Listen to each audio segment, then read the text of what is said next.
Hi welcome to our channel. ప్రస్తుతం మనతో పాటు దాము భారతి గారు సీనియర్ జర్నలిస్ట్ వారితో ఒకసారి మాట్లాడదాం. సార్ నమస్కారం సార్. నమస్తే. సార్ కూటమి గవర్నమెంట్ ఫామ్ అయిన తర్వాత మనం చూస్తే పవన్ కళ్యాణ్ గారికి లోకేష్ గారికి ఒక కాంపిటీషన్ ఉంటుందని చెప్పేసి ఎప్పటి నుంచి కూడా ఒక చర్చ జరిగింది. అయితే వీళ్ళిద్దరి పాలిటిక్స్ ఇప్పుడు చూసుకుంటే సార్ పవన్ కళ్యాణ్ గారు కంప్లీట్ గా యాక్టివ్ గా ఉండడం, జనాల్లో తిరగడం మనం చూస్తున్నాం ఇప్పటి వరకు కూడా. నెక్స్ట్ మంత్ నుంచి కూడా ఆయన కంప్లీట్ గా జనాల్లోకి వెళ్తారని చెప్పేసి కూడా వాళ్ళు చెప్పారు.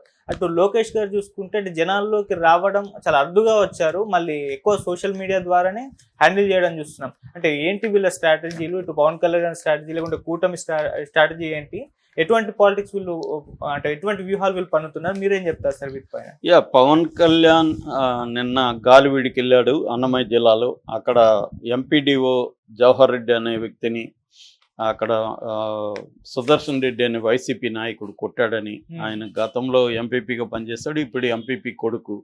సో తను వెళ్ళి కొట్టాడు. మొత్తం 12 మంది మీద కేసు పెట్టారు. 3 అరెస్ట్ చేశారు, 9 మంది పరారులో ఉన్నారని చెప్తున్నారు. అట్లాగే సిఐ ఆయన ఆ సుదర్శన్ రెడ్డిని, వైసీపీ నాయకుడిని సినిమాలో లాగా చట్టుబట్టి లాక్కుపోవడం, అవన్నీ కూడా విమర్శలకు దారితీశాయి. దీన్ని ఇమీడియట్గా పవన్ కళ్యాణ్ అక్కడికి వెళ్ళిపోయాడు. నిజానికి ఇది ఒక లోకల్ చిన్న సంఘటన. ఇలాంటివి వందలు జరుగుతున్నాయి ఆంధ్రప్రదేశ్లో. ఎప్పుడు కూడా ఏ పెద్ద ఇన్సిడెంట్కి ప్రజల మీద అనేక దాడులు, స్త్రీల మీద అనేక దాడులు, స్త్రీలని హత్య చేయడాలు, చిన్నపిల్లల్ని హత్య చేయడాలు, వీళ్ళ పార్టీ వాళ్ళే దళితుల మీద దాడులు, ఇవి అన్నీ జరిగినా కూడా ఇప్పటి వరకు పవన్ కళ్యాణ్ వాటికి ఏవి వెళ్ళట్లేదు.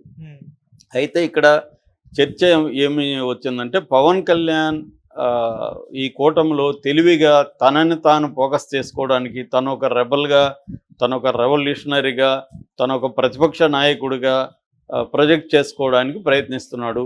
లోకేష్ ఏమో సైలెంట్గా ట్విట్టర్కే పరిమితం అయిపోతున్నాడు. సో పవన్ కళ్యాణ్ లీడర్షిప్ పెరుగుతుంది జనంలో, లోకేష్ది పెరగట్లేదు అని లోకేష్ అభిమానులు, తెలుగుదేశం అభిమానులే ఆందోళన వ్యక్తం చేసే పరిస్థితి క్లియర్గా కనబడుతుంది. సోషల్ మీడియాలో కూడా పోస్టులు అలా పెట్టుకుంటున్నారు. అంటే మన లోకేష్ ఏం చేస్తున్నాడు, చంద్రబాబు ఏమి వ్యూహాలు వేయట్లేదా, పవన్ కళ్యాణ్ పెరుగుతుంది. ఎందుకంటే మనకి మేజర్గా 3 సంఘటనలు 3-4 చెప్పుకోవచ్చు. ఒకటి, లడ్డూ టైంలో పవన్ కళ్యాణ్ లడ్డు విషయంలో ఎంటర్ అయిపోయి తను చంద్రబాబుకి వెళ్తున్న పేరుని తను వైపు నుంచి డైవర్ట్ చేసుకుని తను ప్రాయచిత్త దీక్ష 11 రోజులు చేసి తను ఒక సనాతన ధర్మం మీద మాట్లాడి తను ఫోకస్ అయిపోయాడు నేషనల్ వైడ్. రెండవది, హోంమంత్రి అనిత మీద విరుచుకుపడి అనిత స్థానంలో ఆ హోంశాఖ నేనే తీసుకుంటానని చాలా తీవ్రంగా మాట్లాడాడు. అది రెండో సంఘటన. అది ఎందుకు మాట్లాడాడంటే వైసీపీ వాళ్ళ మీద పోలీస్ శాఖ చర్యలు తీసుకోలేదు అన్న యాంగిల్లో అది మాట్లాడాడు. మూడవది, కాకినాడకి వెళ్ళిపోయి సిద్ధ షిప్ అని అది కూడా నేషనల్ వైడ్ ఇష్యూ చేయగలిగాడు. నాలుగవది, ఇప్పుడు గాలివీడు వెళ్ళిపోయి నిన్న మాట్లాడాడు. దాంతోపాటు ఇంకొక ప్రోగ్రాం కూడా ప్రకటించాడు. ఎవరి మంత్ నేను జిల్లాలు తిరుగుతాను, ఎవరి మంత్ గ్రామాల్లో నిద్ర చేస్తాను, ఇదంతా. సో దీనంతా చూస్తుంటే పవన్ కళ్యాణ్ ప్రతిపక్ష నాయకుడేమో అనే ఫీలింగ్ అయితే జనాలకు వస్తుంది. జగన్ కాదు ప్రతిపక్ష నాయకుడు, పవన్ కళ్యాణ్ అని. అయితే పవన్ కళ్యాణ్ జాగ్రత్తగా కానీ ఆయన హిస్టరీ కానీ ముందు నుంచి చూస్తే పవన్ కళ్యాణ్ జగన్కి యాంటీగానే ఆయన ప్రోగ్రాం ఉంటుంది. ఈ హేట్స్ జగన్, కారణాలు ఏవైనా జగన్ అంటే ఆయనకు పడదు. జగన్ ఎక్కడ మనం కానీ గమనిస్తే 2014 నుంచి 19 వరకు మీరు చూడండి, పవన్ కళ్యాణ్ ప్రోగ్రామ్స్ అంతా చూడండి, ఎక్కడ జగన్ ఏదైనా అనౌన్స్ చేస్తే ఈయన ముందే వెళ్ళిపోతాడు ఆడికి. ఇప్పుడు కూడా అంతే. జగన్ మా సంక్రాంతి నుంచి జనంలోకి వెళ్తానన్నాడా, ఈయన కూడా జనంలోకి వెళ్తానంటున్నాడు. ఈయన అధికారంలో ఉన్నా లేకపోయినా జగన్కి పేరు రాకూడదు, జగన్ అధికారంలోకి రాకూడదు అనేది ఏకైక అజెండాగా పవన్ కళ్యాణ్ది కనిపిస్తుంది. అయితే ఇక్కడ ఇప్పుడు మామూలుగా అయితే తెలుగుదేశం వాళ్ళకి ఇది ఆనందమే. ఎందుకంటే జగన్ని దెబ్బతీసి జగన్ పేరు రాకుండా చేస్తే తెలుగుదేశం వాళ్ళకి మంచిదే. కానీ ఇప్పుడు ప్రాబ్లం ఏంటి, పవన్ కళ్యాణ్ రైజ్ అయిపోయి లోకేష్ రైజ్ కాకపోతే రేపు పొద్దున లోకేష్ సీఎం అయ్యేది ఎలాగా అన్న ఒక ఆందోళన తెలుగుదేశం వర్గాల్లో ఉన్నట్టుగా మనకు కనబడుతుంది. అయితే పవన్ కళ్యాణ్ నేను చెప్పిన ఈ 4 సార్లు కూడా ఆయన ఎప్పుడు బయటకు వచ్చాడు, లడ్డు విషయం ఏంటి, జగన్ ఇన్వాల్వ్ అయినాడు కాబట్టి లడ్డులోకి ఇన్వాల్వ్ అయ్యాడు ఈయన కూడా, లేకపోతే ఇన్వాల్వ్ అయ్యేవాడు కాదు. అట్లాగే కాకినాడలో కూడా అక్కడ ద్వారంపూడి చంద్రశేఖర్ రెడ్డి ఇన్వాల్వ్ అయినాడు కాబట్టి అతనికి వ్యతిరేకంగానే ఈయన వెళ్ళి షిప్పు అన్నాడు. అదర్వైజ్ ఈయన ఇన్వాల్వ్ అయ్యేవాడు కాదు. అట్లాగే అనిత విషయంలో ఎందుకన్నాడు, వైసీపీ నాయకుల్ని పోలీసులు సరిగ్గా పట్టించుకోవట్లేదు, వాళ్ళ మీద చర్యలు తీసుకోవట్లేదు అన్న యాంగిల్లోనే కోపం ఎక్స్ప్రెస్ చేశాడు. ఇప్పుడు వెళ్ళింది గాలివిడికి ఎందుకు, ఎవరో ఒక లోకల్ వైసీపీ నాయకుడు ఒక ఎంపీడీఓని కొడితే వెళ్ళాడు అంటే క్లియర్గా పవన్ కళ్యాణ్ మొత్తం ప్రోగ్రామ్స్ అంతా కూడా ఆలోచిస్తే మనం ఆయన ప్రతిపక్షంలో ఉన్నాడేమో, జగన్ అధికారంలో ఉన్నాడేమో అన్న ఫీలింగ్ అయితే వస్తుంది. ఎందుకంటే ఈయన డిప్యూటీ సీఎం, ఈయన వెళ్ళాల్సిన అవసరం లేదు అక్కడికి, చర్య తీసుకోవచ్చు. పోలీసులు ఆల్రెడీ సిఐ అతను లాక్కుపోయాడు. నిజానికి వాళ్ళు సిఐ మీద వాళ్ళు కంప్లైంట్లు ఇవ్వాలి లాక్కుపోయారని. మామూలుగా తప్పు చేస్తే లీగల్గా ఆయన మీద చర్య తీసుకోవచ్చు, కానీ ఒక సిఐ సినిమాటిక్గా కొట్టుకుంటా ఎలా లాక్కుపోయాడు. కాబట్టి సిఐ మీద చర్య తీసుకోవాలి, ఎందుకంటే వాళ్ళకి విధి విధానాలు ఉంటాయి. మొన్న జడ్జి ఇక్కడ రైతుకు బేడీలు వేసిన దానికే సీరియస్ అయ్యారు పోలీసుల మీద. అట్లాగా వాళ్ళకి ఏంటంటే అనేక సార్లు సుప్రీంకోర్టు తీర్మానాలు ఉన్నాయి, ఒక వ్యక్తిని అరెస్ట్ చేసేటప్పుడు ఎటువంటి విధి విధానాలు పాటించాలి, అవేమీ పాటించలేదు సిఐ. అతను తప్పు చేశాడో లేదనేది కోర్టులో తేలాలి. సిఐ ఎవడు కొట్టుకోట్లో పోవడానికి అంటే దాని మీద కూడా పవన్ కళ్యాణ్ వెళ్ళిపోయాడంటే అర్థమైందంటే అతను ప్రతిపక్ష నాయకుల్లాగా ఫీల్ అవుతున్నాడు. దేనికి ఎప్పుడు ఫీల్ అవుతున్నాడు, వైసీపీకి ఎక్కడన్నా పేరు వచ్చినా, వైసీపీ వాళ్ళు ఇన్వాల్వ్ అవుతున్నారన్నా, జగన్ ప్రజా ఉద్యమాలు చేస్తున్నారన్నా దాన్ని అడ్డుకోవడానికి పవన్ కళ్యాణ్ యాక్టివ్గా జమ్ములోకి వెళ్తున్నాడు. ఇది క్లియర్గా కనిపిస్తుంది.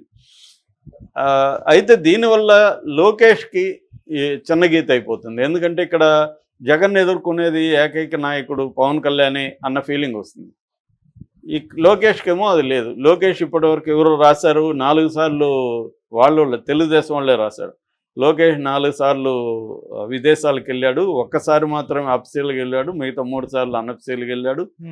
ఇక్కడ అసలు కనబడట్లేదు బయట అని వాళ్ళే, ఇది బాధతో రాసిన వ్యవహారం. అంటే పవన్ కళ్యాణ్కి పేరు వస్తుంది, పవన్ కళ్యాణ్ ఒక రెబల్లాగా జగన్ ఎదుర్కొన్న ఏకైక మగవాడలాగా పవన్ కళ్యాణ్ బయటకు వస్తున్నాడు, వీళ్ళు ఎక్కడా రావట్లేదు అనేది. అయితే చంద్రబాబు ఏంటంటే చంద్రబాబుకున్న రాజకీయ అనుభవం వేరు. సో ఆయన ఏంటంటే ఇప్పటి వరకు జగన్ ఉద్యమాలు ఏమీ చేయలేదు, ఏదో మాట్లాడుతున్నాడు. ఇప్పుడు ఆయన 6 నెలల తర్వాత ఉద్యమాలు ప్రకటించాడు పల్లెలకి. ఇప్పుడు ఈయన కూడా వీళ్ళు ఏం చేస్తాడు, ఈయన ప్రతిపక్షంలో లేడు. ఈయన పని ఆల్రెడీ 5 మంత్రిత్వ శాఖలు ఇచ్చారు. 5 మంత్రిత్వ శాఖలు చూసుకోవడానికి ఈయనకి సరిపోదు. ఈయన జనంలోకి వెళ్ళి ఏం చేస్తాడు. ఇది ఇప్పుడు లోకేష్కి కూడా ప్రాబ్లం అయిపోయింది. అప్పుడు చంద్రబాబు ఆల్రెడీ ఏంటంటే ఆయన ఏ పని చేసినా ముందుగా దాన్ని స్టడీ చేసి చేసే లక్షణం చంద్రబాబుకు ఉంది. కాబట్టి ఆల్రెడీ రాబిన్ శర్మ వీళ్ళ టీము పనిచేస్తుందంట. అంటే జగన్ పరిస్థితి ఏంటి, ప్రజలు ఏమనుకుంటున్నారు, జగన్కి ఏ స్థాయిలో ఇది పెరుగుతుంది, ఇవన్నీ చంద్రబాబు స్టడీ కోసం ఆల్రెడీ వీళ్ళని ఉపయోగించారు. ఇక్కడ కూడా మన ఆయన ఎవరు ప్రశాంత్ కిషోర్తో కూడా టచ్లో ఉన్నాడని చెప్తున్నారు. అంటే ఎలాంటి వ్యూహాలు వేయాలి, జగన్ ప్రజా ఉద్యమం చేస్తే ఆయనకి మంచి పేరు వచ్చే అవకాశం ఉంది. ఎందుకంటే ప్రజల్లో అసంతృప్తి ఉంది. ఇప్పుడు ఈ అసంతృప్తికి ఎవరో ఒకరు కావాలి కదా. ఎందుకు అసంతృప్తి ఉందంటే వాళ్ళే రాస్తున్నారు తెలుగు. ఇదే రాధాకృష్ణ రాశాడు, అసంతృప్తి లేదు సంతృప్తి కూడా లేదని రాధాకృష్ణ రాశాడు. అంటే సంతృప్తి లేదనేది అయితే క్లియర్గా అర్థమవుతుంది. ఇక ఈనాడైతే సంతృప్త స్థాయి పడిపోయింది, 70 నుంచి 20-25కి పడిపోయిందని ఈనాడు రాసింది. అంటే క్లియర్గా ఏంటంటే ఎప్పుడైనా కూడా నిజానికి ఎవరు మొన్న విశ్లేషిస్తున్నారు, ఆంధ్ర ప్రజల్ని ఎవరు కూడా సాటిస్ఫై చేయలేరని. ఎందుకు చేయలేరంటే ఎక్కువ హామీలు ఇస్తే చేయలేరు. ఎప్పుడైనా కూడా మీరు హామీ లేకపోతే వాళ్ళకి కూడా అంత ఇది ఉండదు. ఎందుకు ఓట్లేస్తారు, హామీలు ఎక్కువ ఇస్తేనే కదా ఓట్లేస్తారు. జగన్ 70,000 కోట్లు సంవత్సరానికి ఖర్చు పెడుతుంటే చంద్రబాబు 1,20,000, 1,30,000 కోట్లు నేను ఖర్చు పెడతానని అన్నిటినీ పెంచేస్తూ హామీలు ఇచ్చారు. సో దానికి జనాలు ఎక్స్పెక్టేషన్స్ పెరిగి జనాల్ని నిందిస్తే ఏం లాభం. కాబట్టి ఇక్కడ ఏంటంటే వాళ్ళ ఎక్స్పెక్టేషన్ పెంచి అధికారంలోకి వచ్చారు కాబట్టి వాళ్ళల్లో ఎక్స్పెక్టేషన్స్ పెరుగుతాయి. ఇప్పుడు ఆ ఎక్స్పెక్టేషన్స్ ఇవ్వనప్పుడు జగన్ ఏమి వాడుకుంటాడు, నేను ఇచ్చేది కూడా ఇవ్వలేదు, వాళ్ళు ఇస్తామనింది ఇవ్వలేదు, నేను ఇచ్చేది కూడా మీకు పోయింది, ఉన్నది పోయే వస్తుంది అనుకున్నది పోయింది అనేది జగన్ జనంలోకి తీసుకెళ్తారు. కాబట్టి జనం కూడా జగన్ చెప్పింది కరెక్టే, మనం అనవసరంగా జగన్ని కాదనుకోవడం వల్ల మనకి నష్టం వచ్చింది అనుకునే అవకాశం ఉంది. కానీ అంత ఇచ్చే స్థాయి లేదు. ఆల్రెడీ ఇప్పుడు 7 నెలలకి 70,000 కోట్లు అప్పు అయింది. అమరావతి అప్పు కలుపుకుంటే 1,00,000 కోట్లు అయ్యే పరిస్థితి ఉంది. సో ఈ కాంటెక్స్లో చంద్రబాబుకి డబ్బులు కూడా లేవు దాన్ని ఖర్చు పెట్టడానికి. ఒక పక్క అమరావతిని డెవలప్ చేయకపోతే ఆయనకి ఇది పోతుంది, ఎందుకంటే ఆయన పెట్ ప్రాజెక్ట్ అది. రెండోది పోలవరం. ఈ రెండింటికే బడ్జెట్ లేని పరిస్థితిలో ఈ ఇచ్చిన హామీలు సంవత్సరానికి 1,20,000 1,30,000 కోట్లు ఎక్కడి నుంచి ఖర్చు పెట్టాలి? అందుకని ఆయన మీరు అర్థం చేసుకోండి, ఖజానాలో డబ్బు లేదని చంద్రబాబు చెప్తున్నాడు. ఓకే, మంచిది, ఆయన చెప్పింది వాస్తవమే. కానీ హామీలు ఎందుకు ఇచ్చారు అనేది జనము ప్రశ్నించే పరిస్థితి ఉంది. దీన్ని జగన్ చేస్తున్నాడు. దీన్ని అడ్డుకోవడానికి పవన్ కళ్యాణ్ ట్రై చేస్తున్నాడు. కానీ పవన్ కళ్యాణ్కి కూడా నాకు తెలిసి అర్థమవుతుంది జనాల్లోకి వెళ్తే. ఎందుకంటే జగన్ అధికారం ఉన్నప్పుడు పవన్ కళ్యాణ్ ప్రశ్నించడం వేరు, వీళ్ళే అధికారం ఉన్నప్పుడు జగన్ని ప్రశ్నిస్తూ నేను జనాల్లోకి వెళ్తానని వేరు. జనాలు నిలదీస్తారుగా పవన్ కళ్యాణ్ కూడా. నువ్వు కూడా ఉన్నావు, గ్యారంటీ అన్నావు కదా, ఏమి నీ హామీలు ఏమైనా అడగరా? జనాలు అడుగుతారు ఖచ్చితంగా జనాలు వెళ్తే. ఇప్పుడు అట్లాగే ఇక్కడ మొన్న దాడులు జరిగాయి, నువ్వు ఎందుకు రాలేదని కూడా జనాలు అడుగుతాడు. సో ఇది ఒక రకంగా పవన్ కళ్యాణ్కి కూడా ఇబ్బందికరంగా మారే పరిస్థితి ఉంది. చంద్రబాబు ఇవన్నీ ఆలోచించుకొని ఆచితూచి వ్యవహరిస్తున్నాడు. అంటే పవన్ కళ్యాణ్కి ఏ స్థాయి పేరు వస్తుందని ఆయన కూడా అంచనా వేసుకొని దాన్ని బట్టి ఆయన వెళ్తున్నాడు తప్ప, ఈ కేడర్ ఏమవుతుందంటే కేడర్కి ఉత్సాహం ఎక్కువ ఉంటుంది, ఆవేశం కూడా ఎక్కువ ఉంటుంది. అంటే పవన్ కళ్యాణ్కి పేరు వస్తూ ఉంది, మన నాయకుడికి పేరు రావట్లేదు కదా అనేది వీళ్ళకున్న ఇది. సో కొంతకాలం తర్వాత నాకు తెలిసి అది పోతుంది.